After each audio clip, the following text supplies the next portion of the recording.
So today the plan is run you through the entire leg session, like why I do certain things here and there, all that kind of stuff. Personally, I do legs a little bit different to the kind of like sort of the usual anyway. Like I do kind of like single leg movements here and there.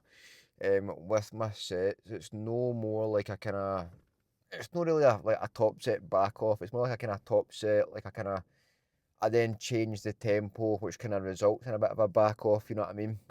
But the rep range remains the exact same, all that kind of stuff. So what I thought I'd do is just run you through the kind of whole session, how I kind of do things, how it works, what my session basically looks like, how I basically feel in between sessions, because obviously I'm pretty gubbed in a leg day, to be honest. So you can kind of see that worsen as the session goes on.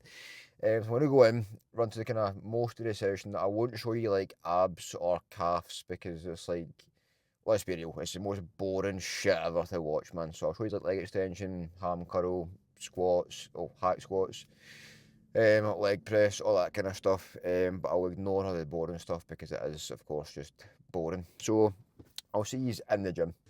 I'm a wee bit paranoid you can't actually hear me because this mic is like, I don't want to have it purely up here, you know what I mean? But the music's quite loud, so hopefully you can hear this, man.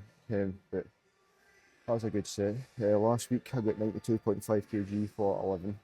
This week got the exact same. But it felt a lot more controlled and my hamstrings are actually on fire, so pretty good sign, man. When it comes to this lying hamstring curl for me, that what I'm doing just now is a stack plus 2.5 kg with the kind of top I can put an extra 2.5 kg on.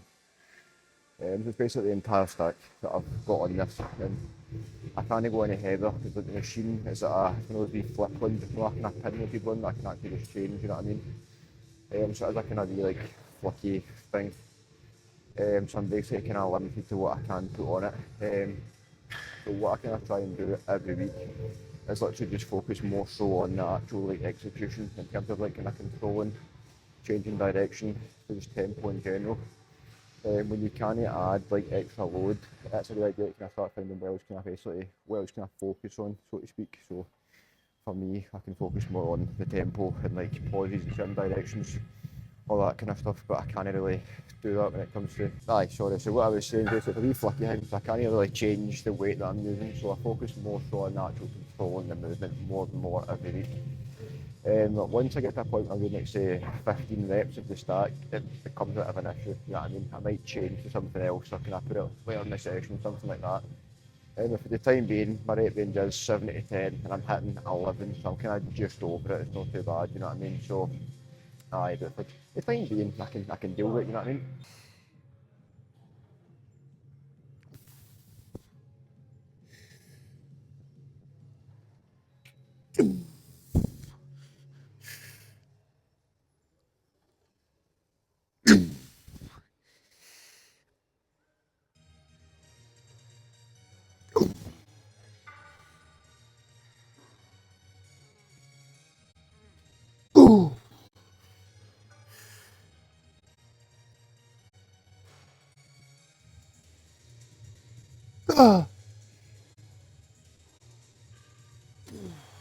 So, when it comes to single leg extension, if you have like any kind of like muscle imbalance, whether it be strength or like size, me personally, I think it's my left quad.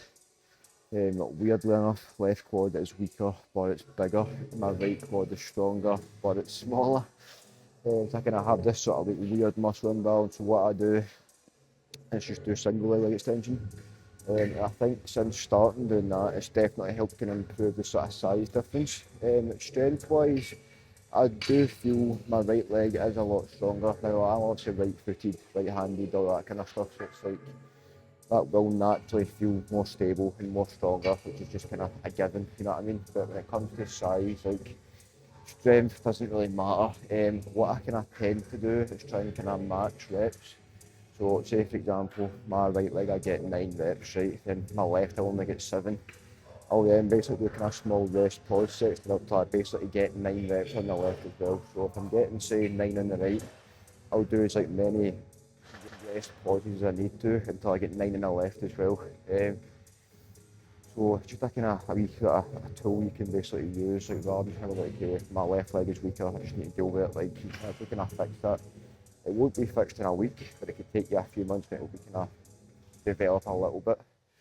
You don't just kind of think, oh, I've got muscle imbalance, so I can't ever fix that, because there are things you can do, like any sort of single leg movement or even like single arm movement. If you have like say one delt bigger than another, do a single arm lateral raise, all that kind of stuff. Like use single arm and single leg movements, just single limb movements in general, to your benefit, because they can be very beneficial. Like for me, with this whole like leg imbalance, it's definitely helped. So if you are kind of struggling with sort of small like imbalance here and there, whether it be strength, size, whatever, honestly, just use single limb movements, and over time it will help. Right, so as you can see, this is hack squat. This is me after the set speaking. But overall a very good set. I got 2 extra reps this week. I get 5.5 plates aside for 7 last week, 5.5 plates aside for 9 this week. When it comes to any kind of like quad focused squat, or even like quad focused movement, the main focus should be knee flexion. And by doing that, you need to have your knees basically over your toes, right? So you see in this set now, you can get my knees sort of travel forward. Come to the bottom of the rep, we can move forward and go over my toes pretty much, right? So when it comes to any squat, any leg press, whatever it is, and you're wanting to target your quads, right, think knees over toes. And as long as at the bottom of the rep, your knees are over your toes, you're creating a lot more knee flexion, right? Now, for more say like glute focused movements, you kind of want to have your knees above your ankles, so it's a bit less knee flexion, more sort of hip flexion at that point. But realistically, when it comes to any sort of quad movement you're focusing on anyway, it should be knees over toes, creating more knee flexion.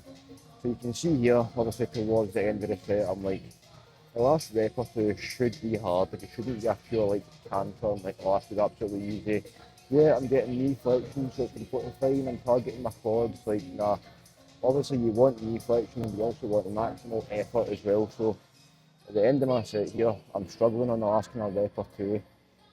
I'm trying to keep it as like basically continuous as I possibly can up until that last rep or two, until I kind of need to stop and take a sort of breather here and there.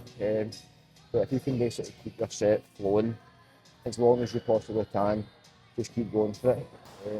Eventually you'll need to kind of stop and start with a breather here and there. If not, and like cardio is not an issue for me, for me, I get pretty breathless towards the end of my set, kind of hard bracing in the hole, coming back up, it's kind of holding my breath here and there.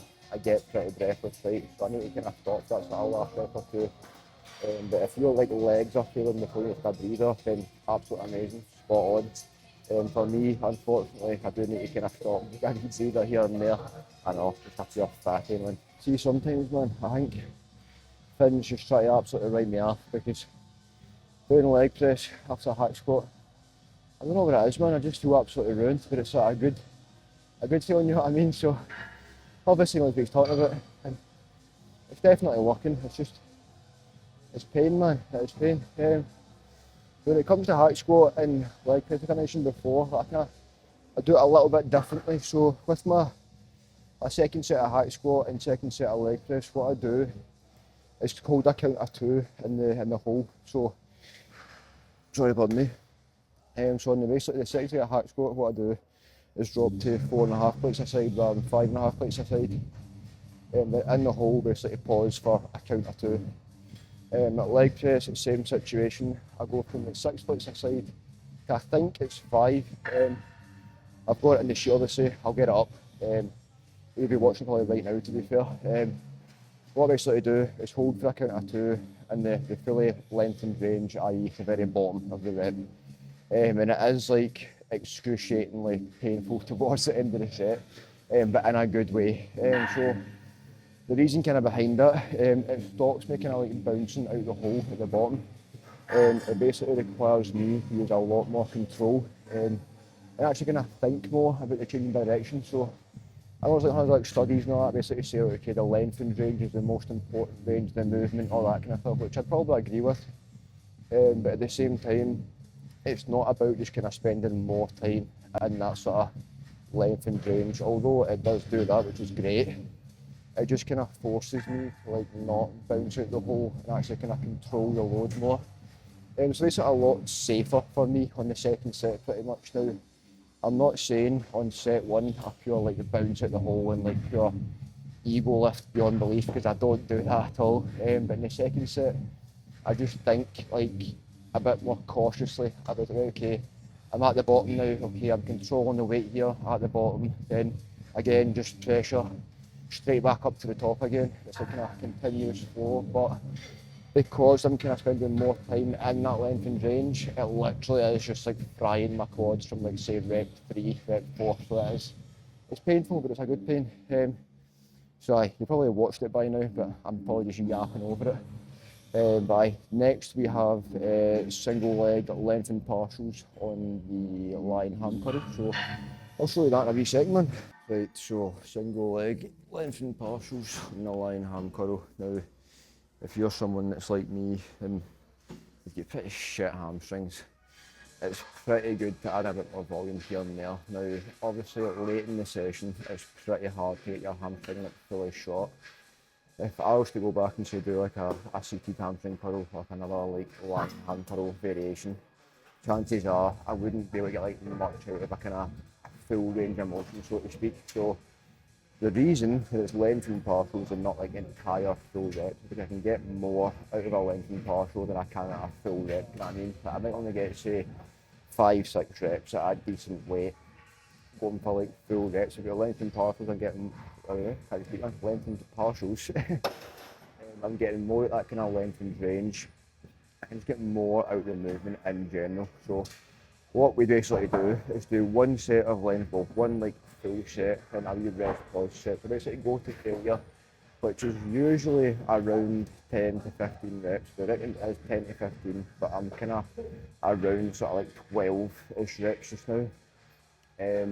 So roughly 12 reps, then basically rest for say 15, 20 seconds and then go to failure again with the lengthened partial. So it's usually 12 reps and maybe like 3, 4, 5 reps in the kind of second sort of mini set. So I'll leave the kind of like the whole set in to basically see everything. So I'll literally just do roughly 12 reps, rest 15, 20 seconds, and just go again for another say 4 or 5 reps. I think I got 12 and 4 or 13 and 4. That's just too much, I can't remember. But I think it was 13 and 4. So ideally, what you're basically looking for is to get a good bit more volume out your hamstrings. If you have like shit hamstrings, it's good to get a bit more volume here and there. If you recover well and you're kind of still progressing that movement. Like just because it's like a lengthened partial and you're thinking, oh, it's not actually like a full rep, so it doesn't matter if I progress it or not. I'm not really progressing full reps. I still definitely track it. Like to me, it's like 12 lengthened partial reps. Okay, next I'm trying to get 13 next week, and I'm trying to get more weight with the same reps, pretty much all that kind of stuff. So just like any other movement, you're still trying to progress it. You're still trying to like add more load, add more reps. Not just like okay, it's a lengthened partial, it's basically half reps, so I just won't count it. I'll just chuck it in. But if you're going to add it to your session and add it to your plan, definitely still keep track of the weight you're using, the reps you're getting, and keep continuously trying to progress them as well. But I'm about to do abs now. I'm not going to bore you with that, so I'll catch you back in the motor. Right, so that is how a leg day looks for me. Well, the typical leg day looks for me. Apart from calves and abs, because you don't want to watch that shit, you know what I mean? But overall, a very, very good session that I felt pretty class. Most things I progressed on. A hack I progressed on. Leg extension, I get 1 rep extra either side. Leg press, I get 1 extra rep on the top set and I match the back off. Then line ham curl, I'm matched. Then length, God, I can't say length and partial, they meant length and partial, single leg length and partial, line ham curl. I then progressed 1 rep on the first set, but then matched on the rest pause set. So overall, a very productive session, feeling good, feeling strong, just overall feeling pretty banging, man. But I just thought kind of something different, show you my kind of whole like actual leg day other than the boring shit, and kind of just sort of run you through how I sort of run things, because it's a little bit different, like kind of having sort of like changing the tempo for a back off isn't like the most heard of thing ever. Well, I mean, it probably is, but it's like not like the most common thing when it comes to like sort of programming, you know what I mean? Usually it's kind of just like top set, back off, different rep ranges, but for me, it literally is the exact same rep range, but just a different tempo. It just kind of goes to show as well, like whatever you're sort of like programming in your training, it doesn't just always have to be, right, okay, top set, back off. See if you feel strong enough to do like 2 sets the exact same and keep tempo the exact same. If you drop like 1 or 2 reps, say for example, you're doing like a flat chest press, right, and your rep range is 6 to 10. If you get, say, 9 reps and you go, do you know what?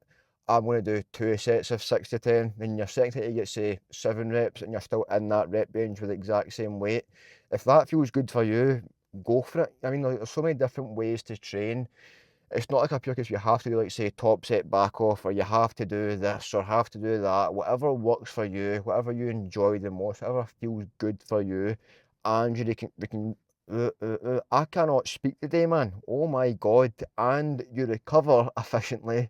If you're consistently progressing, consistently recovering effectively and efficiently, then do whatever you want to do, man. Don't go, oh my God, that person on Instagram done this, so I should probably do that because they're absolutely massive. Like, yeah, take tips from them, take like ideas from them. Don't like just think, okay, I need to train exactly like them, because chances are they can probably kind of recover more from what they're doing than you might possibly recover from, you know what I mean? So just kind of find what works for you, what you enjoy, and what actually you can consistently keep progressing from. You won't find that thing the first try, and if you do, then lucky you. But chances are, try a few things here and there, see what works, see what doesn't work, and kind of implement stuff that does work, and then kind of patch stuff that doesn't work, all that kind of stuff, you know what I mean? So aye, that's how I kind of run things anyway, so I hope you have enjoyed, but apart from that, I'll catch you in the next one.